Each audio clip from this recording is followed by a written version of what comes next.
To her utter astonishment, she saw Mr. Darcy walk into the room. After a silence of several minutes, he came towards her in an agitated manner, and thus began. "In vain have I struggled. It will not do. My feelings will not be repressed. You must allow me to tell you how ardently I admire and love you." Elizabeth's astonishment was beyond expression. She stared, colored, doubted, and was silent. This look is giving Reputation era. Are we in our Reputation era? Love that for us. It could be my jailer. So, this has taken over my brain. You idiot. We could have been us.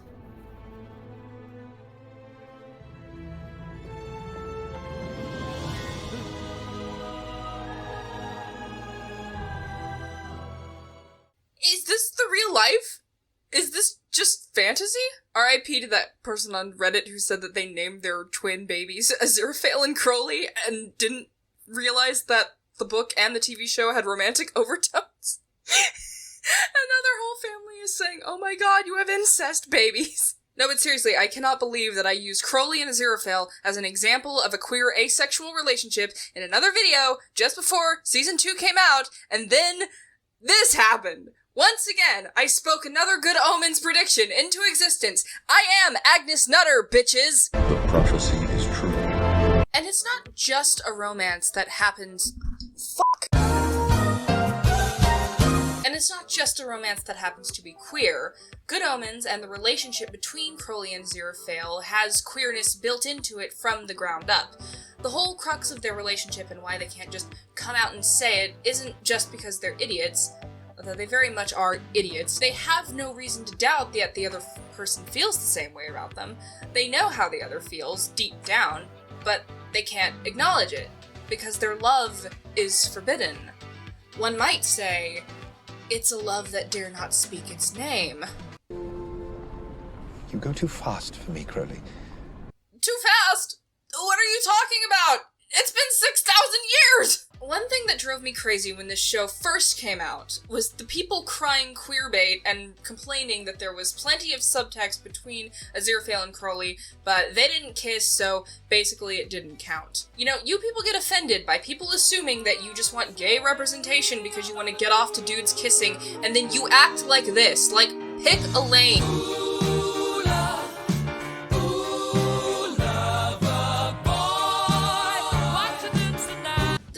Good Omens is that when it comes to matters of gender and sexuality, much like its moral philosophy, things are not always so black and white.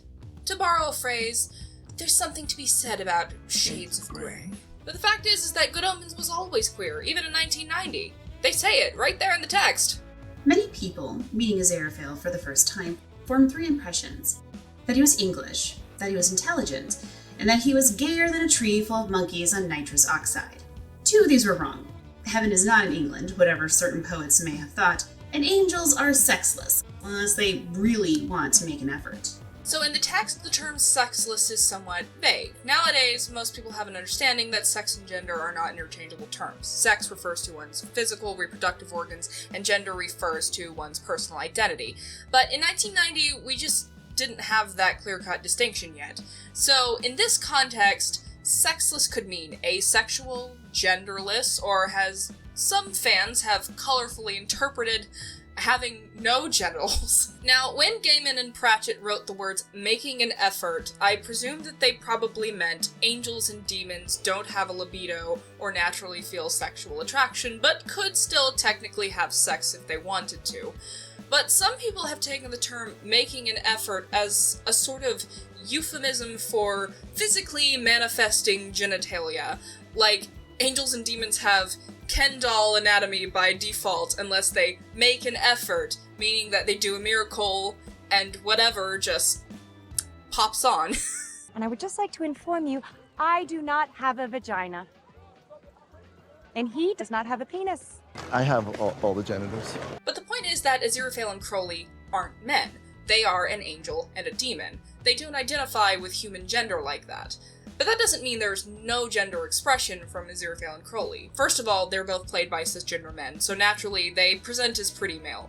But then there are also hints that Crowley at least likes to play with gender presentation. Aziraphale pretty much has the same look all the time, but Crowley likes to change up his fashion. Yellow, black, yellow, black, yellow, black, yellow, black. Ooh, black and yellow. Yeah, let's shake it up a little. Even putting his Nanny Ashtoreth phase aside, some savvy fans have analyzed his historical looks and pointed out that Crowley's garb isn't always strictly masculine. His appearance in the flashback to the crucifixion in particular seems very femme-presenting. Even Crowley's modern look is a mishmash of men's and women's fashion. Fans like to read Crowley as gender fluid, and Neil Gaiman has voiced his support for this interpretation. Even in the new season, when Crowley is called a good lad, he responds, Not actually. Either. "He is not good, and he is not a lad." Construction going on next door still. I don't know when these people are going to be done building this giant add-on to their house. Probably never. Kill me. For Aziraphale, it's a little less obvious since he always seems to present as masculine. But it is worth noting that Neil Gaiman originally planned a scene for Season 2 taking place in the 60s in which both Crowley and Aziraphale would present as women. So there you have it. Crowley and Aziraphale aren't men. They are not cis, so even without the romance between them, this would still be a queer show. Honestly, God bless Neil Gaiman for the patience and grace with which he has treated this often ungrateful and intrusive, if not outright abusive fandom. He has answered questions that were not always asked in good faith about Crowley and Aziraphale's relationship so many times, often addressing matters that he's already given his input on. Basically, his answers usually boil down to, yes, you could plausibly read romance between Crowley and Aziraphale. Yes, I do believe they fall under the queer umbrella. It's just not accurate to call them gay or any other human term for sexuality because they are not humans. His issue isn't with shipping, he just wants you to get the terminology right. Neil Gaiman also wants to make it very clear that while he considers the show his own adaptation and has gone his own direction with it, he very much does not want to step over Terry Pratchett or his contribution to the work. He will never say, yes, Aziraphale and Crowley are dating in the book, simply because that's not what he and Pratchett wrote. Pratchett's not around to speak for himself, and Gaiman isn't going to put words in his friend's mouth. The first season doesn't deviate much from the book, which is why the love story is mostly subtextual. But it's there, in the same way that it was there in the book. Neil Gaiman obviously doesn't believe in treating his audience like they're simple. He doesn't have to tell you that they love each other, you should just know. I don't think kissing scenes have much to do with love. Anathema and Newt kissed when they barely knew each other in season 1. And none of the other couples who loved each other did. Crowley's kiss is about a lot of things, but it's not to show that they're in love. If you haven't got it by then, you'll never get it. The conversation surrounding Good Omens and queerbait is one that needs context. The first season came out in 2019. That was a mere 2 years after the infamous fourth series of Sherlock, which was the fandom equivalent of the Hindenburg crash landing in a fiery eruption. Even people who weren't in that fandom, or didn't believe in the John Locke conspiracy, felt its ripple effect. It was the apex of years of queerbaiting media, leading fans on, and then making a fool out of them, like Lucy and the goddamn football. And while Good Omens certainly didn't feel nearly as mean-spirited or spiteful as Sherlock, it still gave off that coquettish, maybe they are and maybe they aren't middle ground impression that rubbed against some old fandom bruises. And that wasn't Neil Gaiman's fault, honestly. He did as much as he could within the tight confines of staying true to his and his writing partner's vision. And it's not the fans' fault either. After being betrayed and made fun of by so many creators, it's only natural that they'd get their defenses up when recognizing old patterns. Once bitten, twice shy. But what was not acceptable or excusable was the fans' treatment of Gaiman and the accusations of queerbaiting and the demands to make Aziraphale and Crowley kiss or fuck or whatever nonsense they thought they were entitled to. He was just trying to respect Terry Pratchett's memory and stick to what they created together. Adding in an explicit romance subplot for Crowley and Aziraphale to the first season when it wasn't there in the book would have felt to Gaiman like stolen valor and a sign of disrespect to his dead friend. Is that so unreasonable? Can you feel my love heat? You wanna see to my heart, seed of love. Going through Neil's backlog of asks on Tumblr, I noted a lot of fans writing in to say, hey, I'm an asexual person and I feel rarely represented by Aziraphale and Crowley's relationship.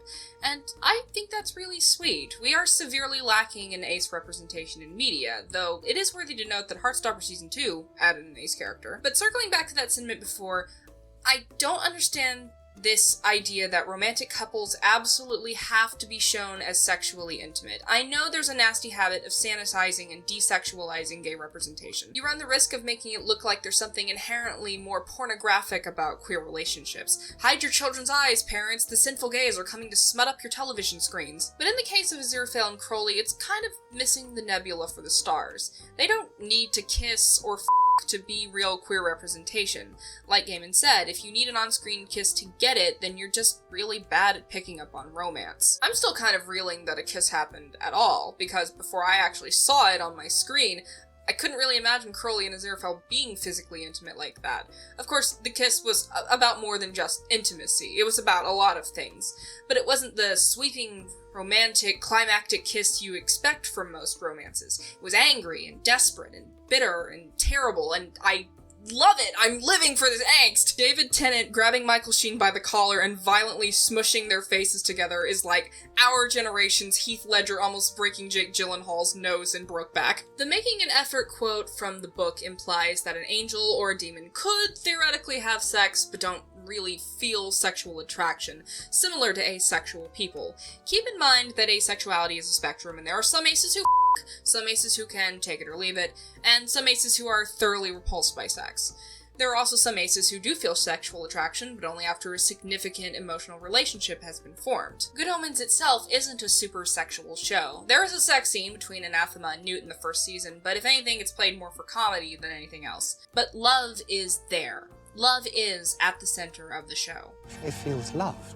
For Aziraphale and Crowley, expressions of love range from lunching together at the Ritz to freezing time and popping into a pocket dimension to come up with a plan to fend off the devil.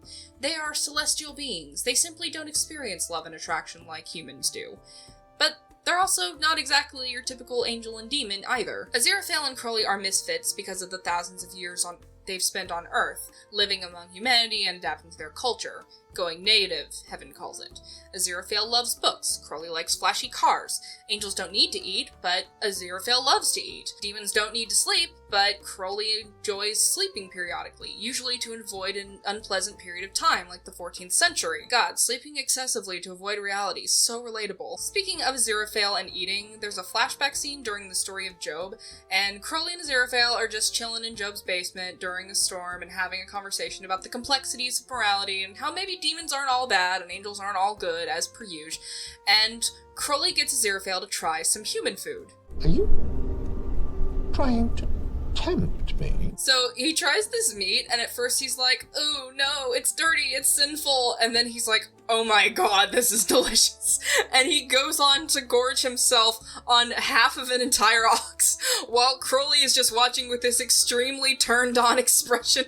Like, this is horny! This is the punk, openly college queer kid showing his closeted gay Mormon roommate how to jack off. And food already had a sexual context in the show as it is. At the Ritz, Aziraphale is making moaning noises while he eats, while Crowley just stares at him and weirdly strokes his own throat. In ancient Rome, Aziraphale tempts Crowley to eat oysters with him.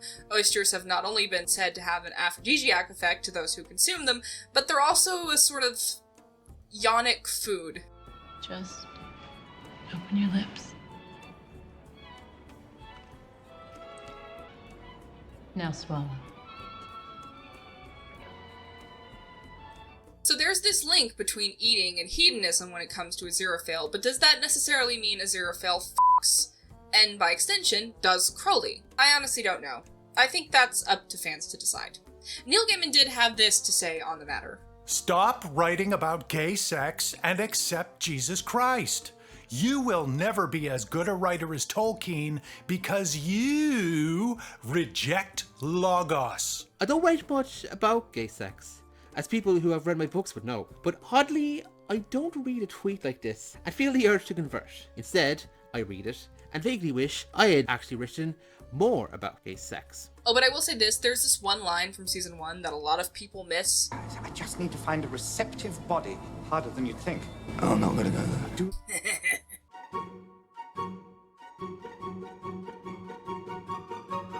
Oh,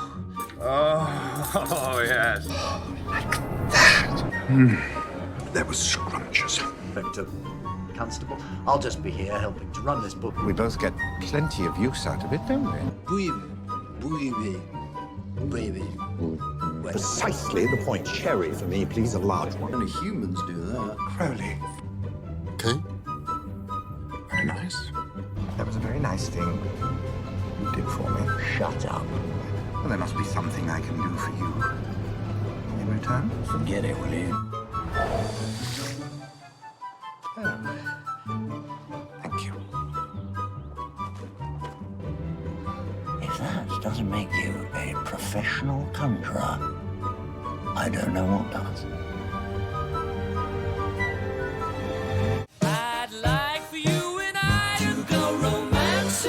Neil Gaiman has stated that love is at the center of the Good Omens series.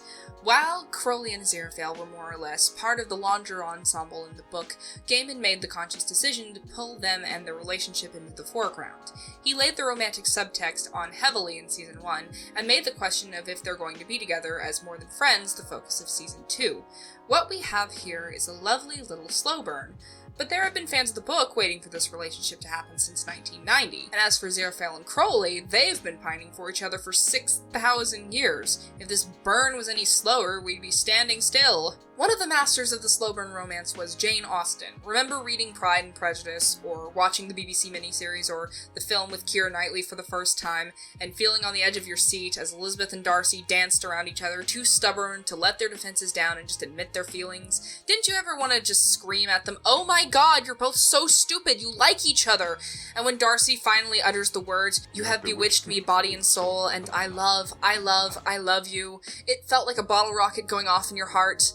Yeah, that's the power of a slow burn. So it wasn't a coincidence for this season of Good Omens to keep referencing Austen and P&P. And for as popular as the slow burn trope is in the realm of fanfiction, I see y'all at 4 a.m. staying up to read that 200k enemies to lovers slow burn. I see you. I'm right there with you. Fans seem to have no appreciation or patience for slow burn in the actual media they consume. I get it, I really do. We all lived to the 2010s era of queerbait, but we need to relearn the difference between slow burn and queerbait. Slow burn is when the relationship is building up over time. Queerbait is when the creators are just stringing fans along to squeeze more money out of them. This is slow burn. This is queerbait. This is slow burn. This is blatant queerbait. This is somehow both! Honestly, queerbait is one of those fandom words that needs to be, put up on the shelf until people learn how to use it correctly. You've lost your privileges to use this word for the time being. Back in 2019, fans had no idea Season 2 of Good Omens was coming, so they could be perhaps forgiven for thinking that all the little romantic nods were just another case of teasing. But again, I think Neil Gaiman deserved more grace than that. He made it very overtly romantic, despite a lack of kissing or on-screen affirmations of love, and he was, again, and I cannot stress this enough, deliberately avoiding stepping on his deceased writing partner's influence on the series. A lot of things were added into the show that weren't in the book, like the extended historical flashback, or the body swap, but those were elements Gaiman felt comfortable adding in because he thought they were extensions of what he and Pratchett created together. And I think staving off the romance until Season 2 was in retrospect a smart idea. There's a lot going on in Season 1. A romantic subplot would have just been more white noise. The simplicity of Season 2 lets us really appreciate the building romantic tension, and thus the effect that the ineffable divorce at the end of the season has is all the more poignant and devastating.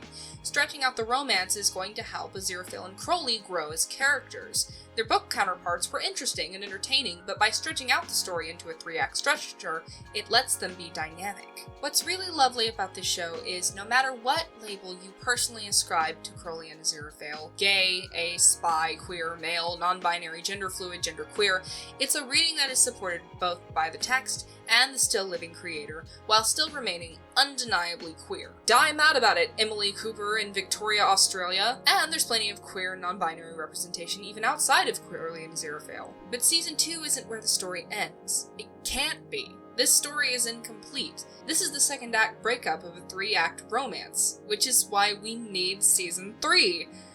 And the scary thing is, we might not get one. During the writing of this script, Amazon Prime cancelled another high-profile queer-centric series, A League of Their Own, which also ended on a cliffhanger. Now, unless Amazon sells the rights to another studio, which is unlikely, we will never get a conclusion to the storylines that the show left unresolved, because this is what studios do these days. They cancel shows after a season or two to cut costs, since royalties go up the longer a series goes on. And it always seems to be the gay shows that get the axe first, even when they're incredibly popular and profitable. Interesting coincidence, that. And no doubt the strike is going to have a huge effect on Season 3 as well. Neil Gaiman himself said that if the strike wasn't happening, he'd already have at least the first episode of Season 3 written by now. I don't think Good Omens is in the same amount of danger that League of Their Own was, since its fandom is extremely vocal and its lead writer is one of the most respected British authors of the modern age. But that doesn't mean it's safe either, which is why it's important to keep watching and rewatching, and keep putting pressure on the execs over social media to renew the series. But above all else, keep supporting the strike. Keep voicing your support for the writers and actors who are fighting for their rights and for the fair pay that they deserve. Give to the Entertainers Community Fund if you can. I'll put a link in the description. Because studios like Netflix and Amazon and Paramount can't keep raking in what's rightfully owed to these people out of their pockets. Fair pay and benefits for labor. At the heart of it, isn't that what Good Omens is about? Disrupting unfair, corrupt systems? Putting your foot down when something is wrong and saying no? That's what Crowley, and I hope Aziraphale, believe in. And that's why they deserve to get their happy ending. Why does the third of the three brothers, who shares his food with the old woman in the wood, go on to become king of the country? Why does James Bond manage to disarm the nuclear bomb a few seconds before it goes off, rather than, as it were, afterwards? Because a universe where that did not happen would be a dark and hostile place. Let there be goblin hordes. Let there be terrible environmental threats. Let there be giant mutated slugs if you really must. Let there also be hope. It may be a grim, thin hope, an Arthurian sword at sunset, but let us know that we do not live in vain.